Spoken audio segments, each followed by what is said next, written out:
This is Behind the Headlines, with behind-the-scenes analysis on issues affecting Pennsylvanians, sponsored by the Susquehanna Valley Center for Public Policy. Now, here's your host. Hi, from Pittsburgh to Scranton and from Philadelphia to Erie, it's Behind the Headlines. I'm Charlie Greenewalt, Senior Fellow of the Susquehanna Valley Center for Public Policy, and I'm joined in this show by Jerry Strickmatter, who's serving as our co-host. Jerry, welcome back to the show. Great, thanks. Of course, you are a former House member, a former legislator from Lancaster County, and you're on Susquehanna's Board of Directors. We're very happy to have you back. I'm looking forward to it. Always learn a lot. Thanks, Well, Charlie. and you're very good at bringing out. We have a great guest today. Lots of information. Yes, we do. We are very lucky to have with us a new guest, someone who hasn't been on the show before. Thank you, Charlie. Well, you're welcome, Tim. Our guest is Tim Solibay. Tim was a former legislator from Washington County, from Canonsburg, right? Yes. And you've served in the House and you've served in the Senate, and currently in the Wolf administration, you are now the Pennsylvania State Fire Commissioner. And we are. Thank you. And since you've become State Fire Commissioner, you have brought a new spotlight to this office and to this state function. You have now been elevated to cabinet level status by Governor Wolf. We were very appreciative of that. I think, as you said, puts a new light to the office and kind of puts it right there at the table. And I always tell my colleagues now that instead of sitting at the kiddie table at dinner, I get to sit at the table with the big guys.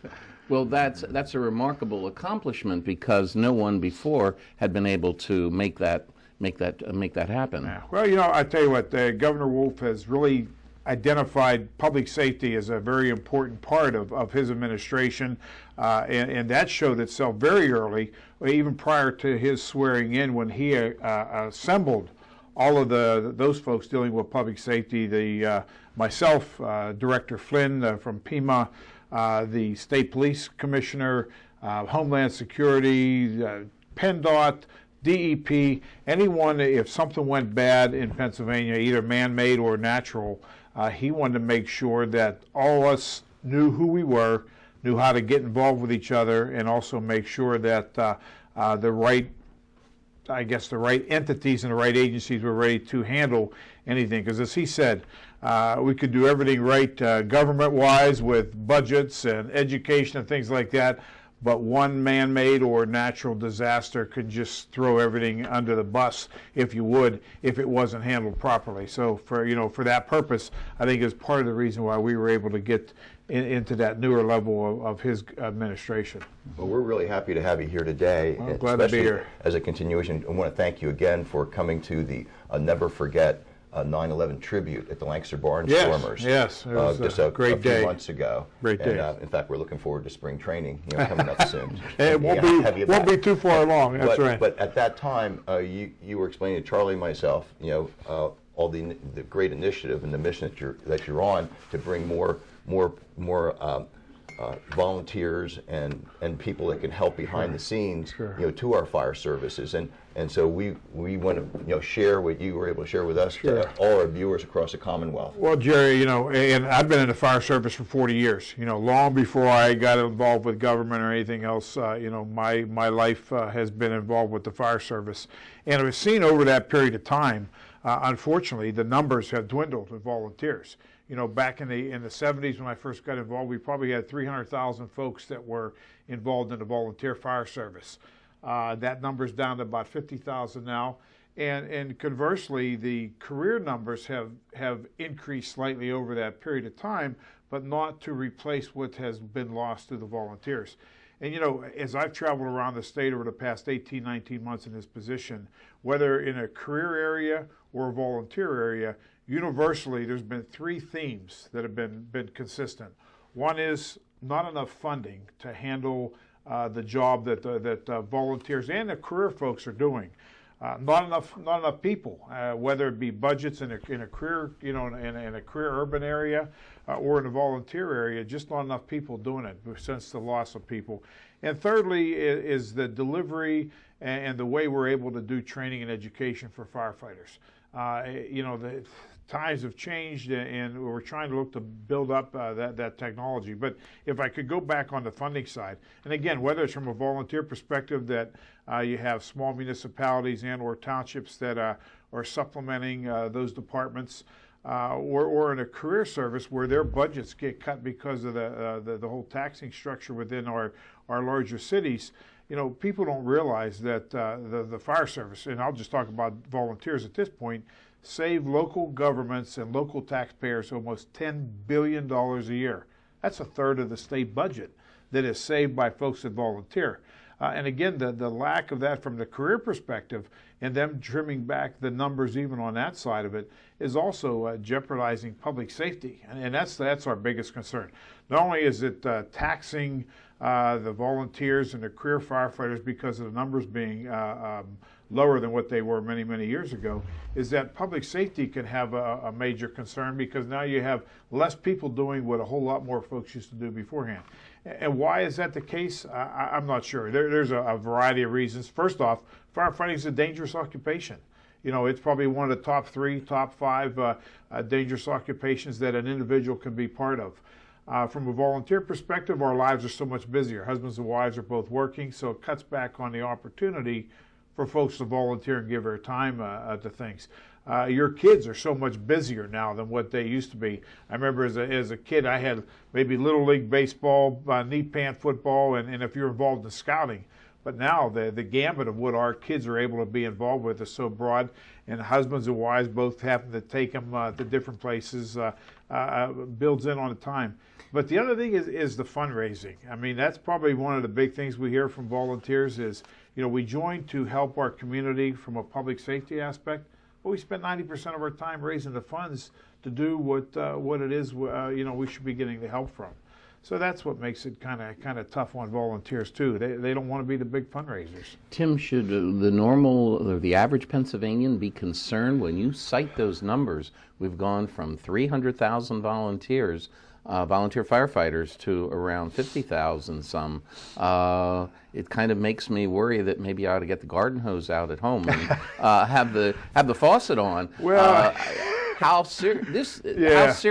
How much of a decline is this, or has there not been a drop in fire protection because of better training and because of better equipment? Well, and that plays into it. You know, the training and the equipment and education that the existing folks have is good, but it has made us reach out further to get help and assistance whenever you have an issue.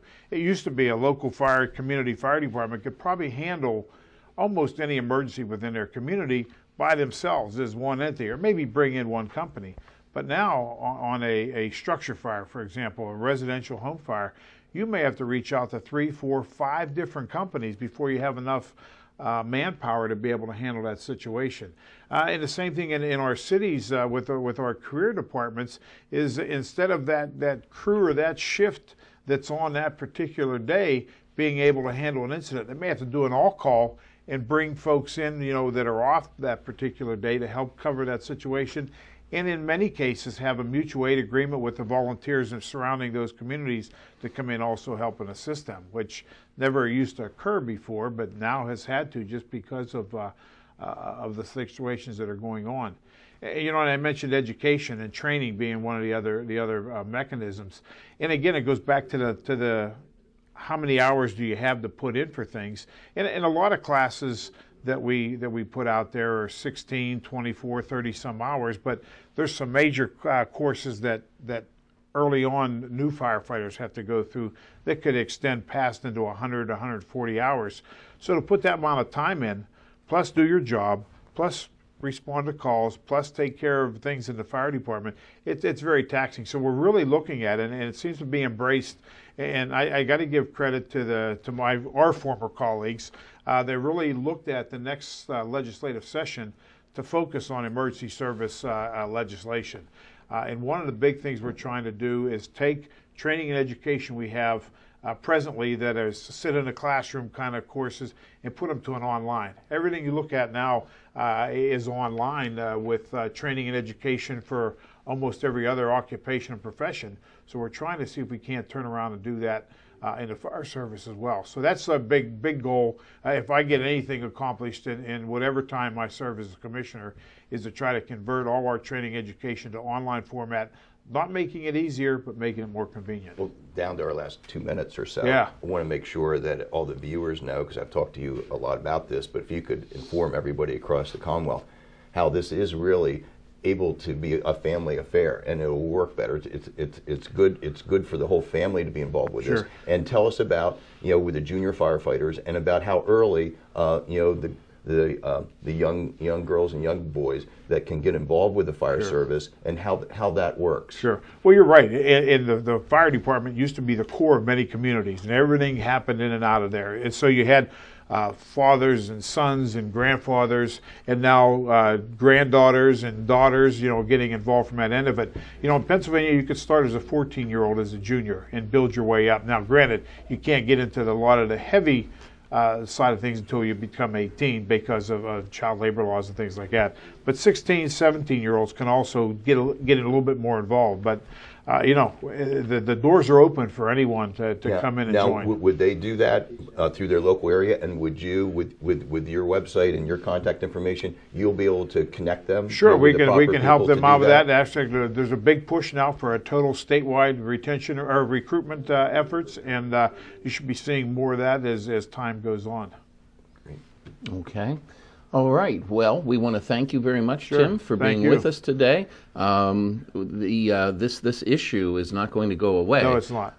This slide in volunteerism is not just in Pennsylvania; it's across the country. It is across the country, and it's affects not only fire companies, of course, here in the Commonwealth, but It's across really the an country as opportunity well. that's being missed by many people, because Yeah. we just sort of assumed that it was ingrained in community. Now, with people working so far away from home and all the other things that Tim pointed Exactly. out, that's why we're so happy to have you here. To Well, let and all I our appreciate viewers you bringing know us in, and about we'll this continue to opportunity hopefully that have they this have. opportunity we to share definitely with have to have you. you back to Yeah. see how you're making out on all Great. your efforts.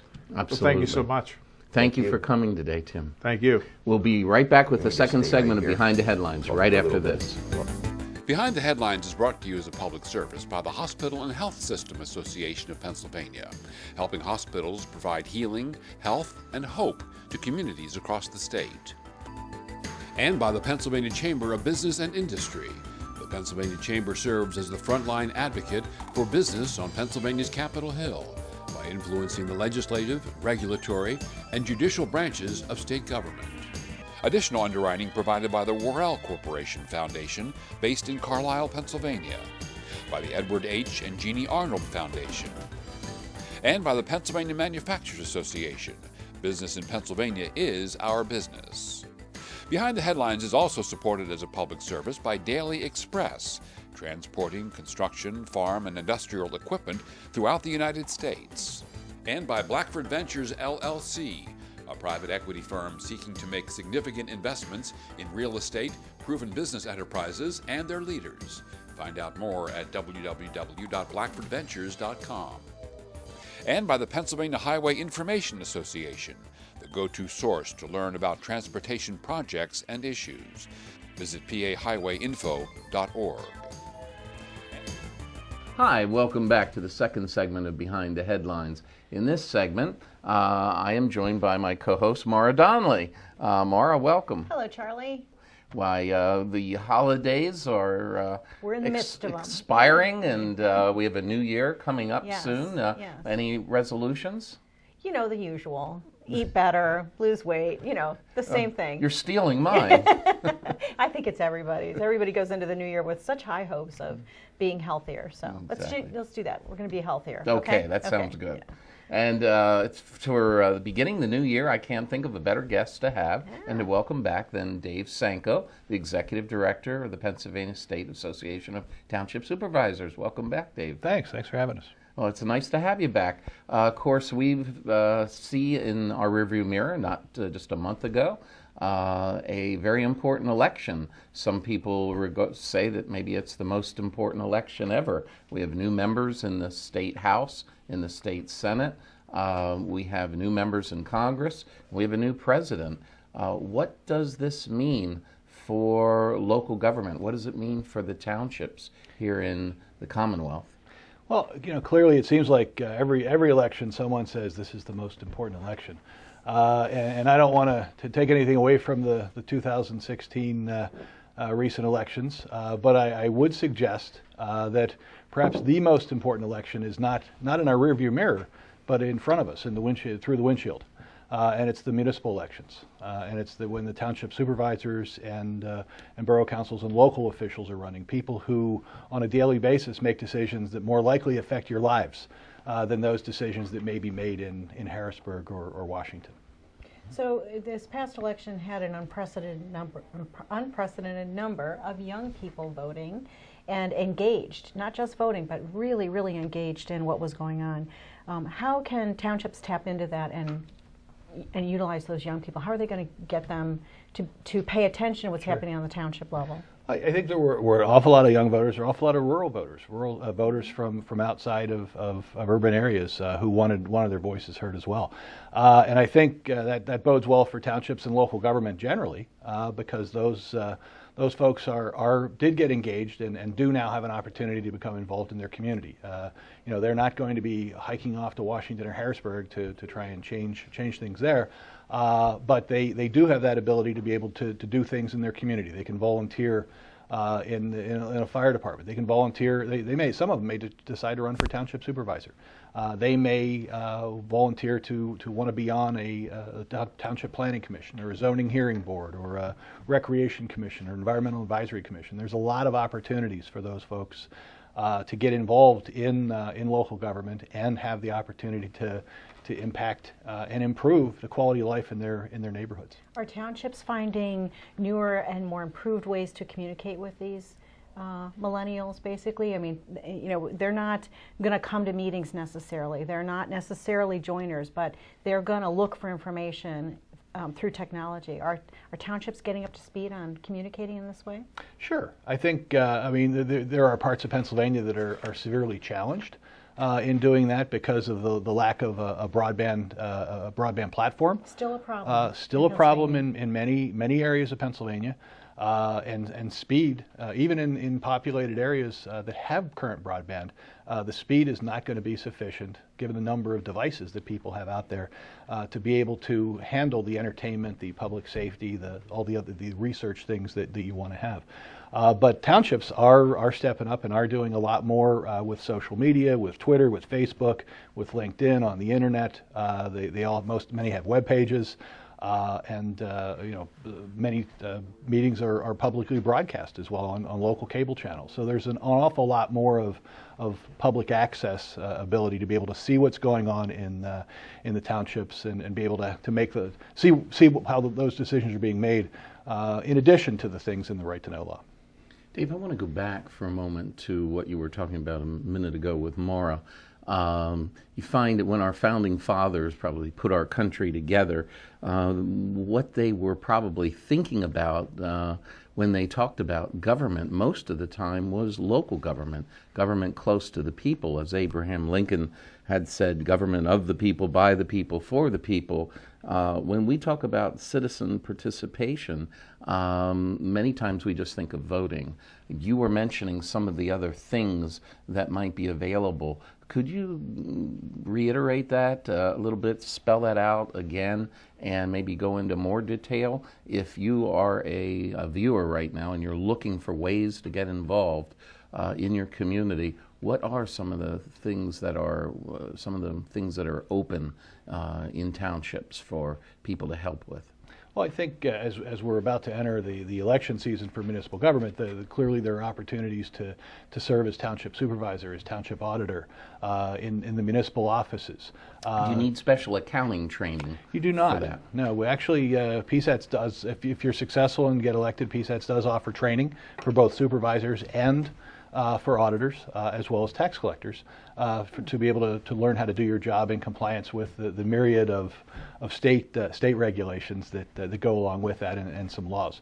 But we'll offer that training to help you get there, recognizing that it's regular, average, everyday citizens and volunteers who step up and make a difference and have that opportunity to do so. And I would encourage everyone who wants to get involved to pick up the phone and figure out how to get involved. Because if you've got some instances, you need volunteer firefighters. I mean, not everybody has to run into a burning building. Sometimes it's the guy who has the accounting degree who says, you know what, I can help do the books for the fire department.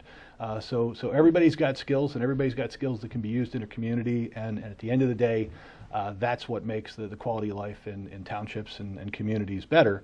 By people having a stake in it and wanting to make their community a better place to live, work, and raise a family. And so all they have to do is ask. All you have to do is ask. Find the need, fill in the gap. Sure. With volunteer fire companies, my goodness, now the equipment is so expensive that I imagine there's needs to be a myriad efforts to raise money over a long period of time in order to acquire this equipment and to maintain it. Sure. There's a great deal of need for fundraising services, but there's a greater need for the volunteers. I mean, 30 years ago, there were 300,000 volunteer firefighters in Pennsylvania. Today, there are 60,000 volunteer firefighters covering the same territory. If we don't soon find folks who want to be volunteer firefighters, and they're special folks. I mean, because when a building's on fire, normal people like I run out. They run in. Yeah. And that's a special individual who does that. And it's critically important we find those folks who can do that, because frankly, if we lose the volunteer fire services, and volunteer fire services were born in Pennsylvania with Ben Franklin, if we lose those and have to go to a paid fire service, that will cost, according to the state fire commissioner, $8 billion with a B. Wow. That would be local property taxes, and that's a lot of property taxes. And that's an opportunity for volunteers to step up and stem the tide and keep community service affordable. Well, you mentioned that this is municipal election season, but it's also in the midst of all their budgeting time. Can you tell us a little bit about what that process looks like and how it might differ from both Harrisburg and Washington? Well, the biggest difference between Harrisburg and Washington budgets and municipal budgets is that municipal budgets get done on time and are balanced. Done on time and balanced. So that's a big deal. That's huge. It's the end of the year here, beginning of a new year. Most municipalities are on a calendar year budget. And they've just adopted new budgets, and look around and you'll find many municipalities adopted budgets without tax increases, because municipal leaders can distinguish a difference between wants and needs, and being able to know what you can afford. And they make that distinction because residents come to their meetings and they can address it. It seems to be, in some cases, the further away that you get from a community, whether it's Harrisburg or even further away to Washington, you lose track of that. And sometimes you just throw all the wants into the machine and turn on the printing presses and hope enough money comes out. But at the local government, you don't have that luxury. No luxury. No. Mm-hmm. No. Well, as we look into the new year, Dave, there's a new legislative session. It's going to start here in Pennsylvania in the new year, and we wondered if you would look ahead for us. Your organization has a number of objectives in the new year. Could you spell those out for us? Well, I think one of the biggest, and I'll use a large umbrella if I can, because there's a lot of things that fall under it, but one of the biggest concerns and biggest asks that we have, both in Harrisburg and Washington, is relief from unfunded mandates. And as you take a look at some of those rules that have been put in place that have lost track of common sense, that have lost track of basic economics, they've become incredibly costly. And the only way the local governments are going to be able to continue to survive and meet the challenges of their residents affordably is to have relief from those mandates, whether they're stormwater mandates or right to know things. I mean, there are a lot of rules and regulations that have been put in place in Harrisburg and Washington that have made local government government more expensive and unnecessarily more expensive. So it's not just relief from existing mandates, but also keeping an eye on making sure no new mandates are placed on local government. That would be, that could happen too. That would be a novel approach. I mean, oftentimes here in Harrisburg, there's a requirement that before any bill is passed, that there be a fiscal impact statement done on what impact that bill or that legislation would have on state government. It would be wonderful if the legislature, when they passed a bill or passed a regulation, would do a local government impact statement. And there was a recommendation to do that a couple years ago, as well as there are like 7,000 unfunded mandates just in Pennsylvania, and the ability to control those makes it work better. Tough question. I mean, we take those 7,000 mandates. What does that cost the Commonwealth if you add them up, Dave? Oh, it's huge amounts. I mean, just public advertising for meetings alone, not just for the public meetings, is $34 million. That's nuts. That's really crazy. That's just for advertising. Can you get around that? What about social media? Are you able to use that? One of the things that we've asked the legislature for is the ability to start using the internet to be able to use websites. It is not currently required. You currently have to pay print advertising. Put it in more and more people in newspapers that don't exist anymore. As more and more people are not reading newspapers, or more newspapers are not publishing, it becomes incredibly difficult. And in some cases, when newspapers go from daily papers to weekly papers, it doubles the cost of advertising, because the state requires if you don't have a daily newspaper and you advertise in a weekly, you have to do it for 2 consecutive weeks. So instantly your prices double. So merchandisers would fall under that particular category? I mean, in some instances, as you said, the newspapers have disappeared, and all you have are these advertising circulars that go out. So although a lot of the free merchandisers are not eligible to meet the statutory definition either. So we've really just asked for the ability to let communities publicize the notices and use their websites and make it available where people can find it. And they seem to find an awful lot more on the internet and through social media than they do in the newspaper box at the end of the street. So tell us, Dave, what is your New Year's resolution on behalf of your members? To continue to fight unfunded mandates. I mean, I could say we all want to be healthy, and we do, and we all want to. But our members are tasked with providing a good quality of life in their communities in an affordable manner, and the way they can do that is to have some relief from some of the outrageous burdens that have been put on them by Harrisburg and Washington. That's a good resolution. It sounds like a great resolution to start the new year, and we hope to see you. Nora and I are making a resolution that we'd like to see you again next week. Tune in for a new episode of Behind the Headlines. We'll see you then.